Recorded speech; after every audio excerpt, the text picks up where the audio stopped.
There are some key ingredients that go into your Thanksgiving dinner. Be it for Canadians in October, which when you're watching this, your meal is probably over, or for our American friends in November, we usually go with turkey. But for me, that's not the star ingredient.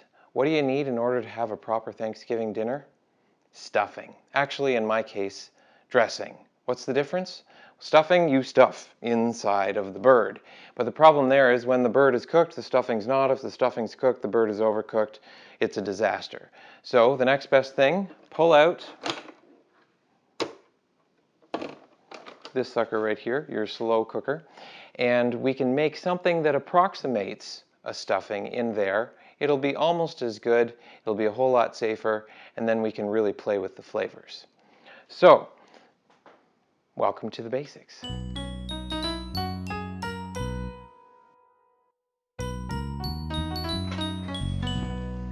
The hallmark of any stuffing or dressing in this case is the bread. For me, I'm a little bit particular. I like to try to find challah, which is a Jewish bread that is braided and it's a little bit sweet and it has sesame seeds on top of it. This beside me is not challah.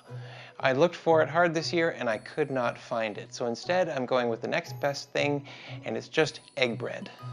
For me, if preferable, buy it a few days in advance because then we can let it go stale.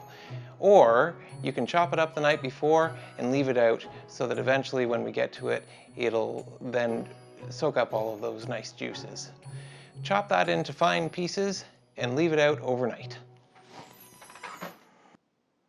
Take as much of that bread as you can and stuff it into, stuff it into your crock pot or your slow cooker. For me, I find that a whole loaf cut up into cubes fits quite nicely.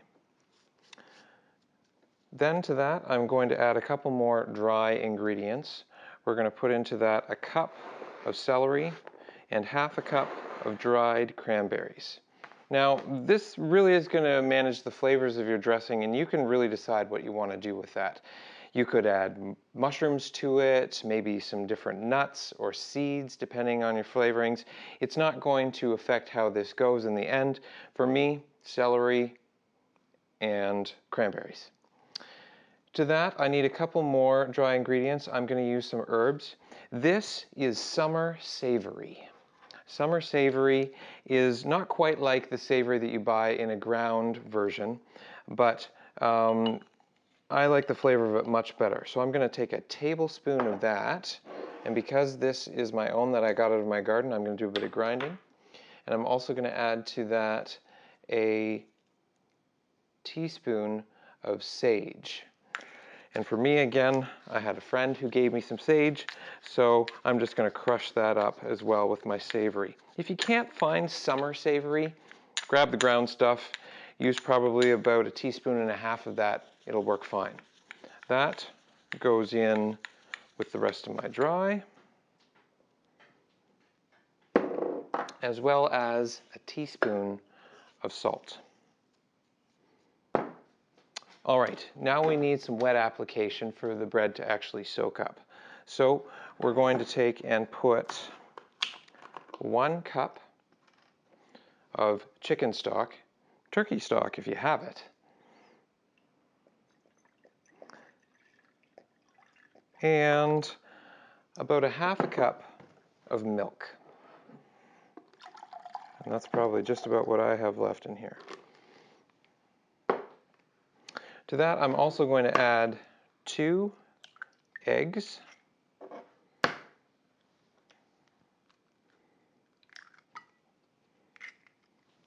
And I'm going to whisk that all together.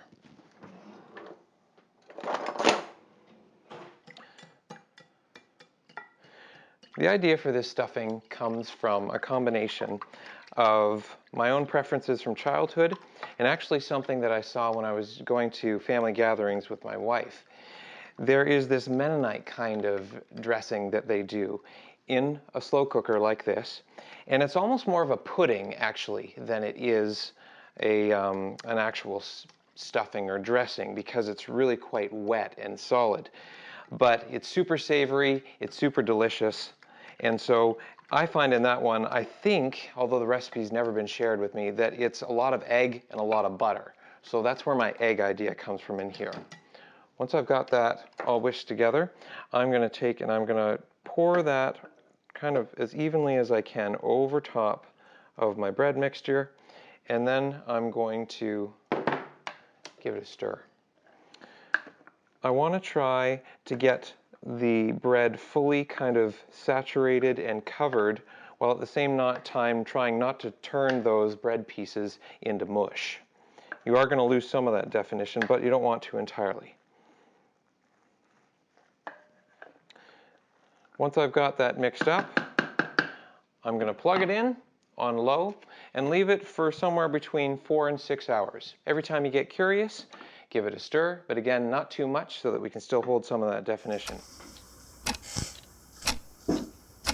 So until next time, happy Thanksgiving, and remember to enjoy some turkey with your stuffing. Oh, and gravy. Forgot the gravy.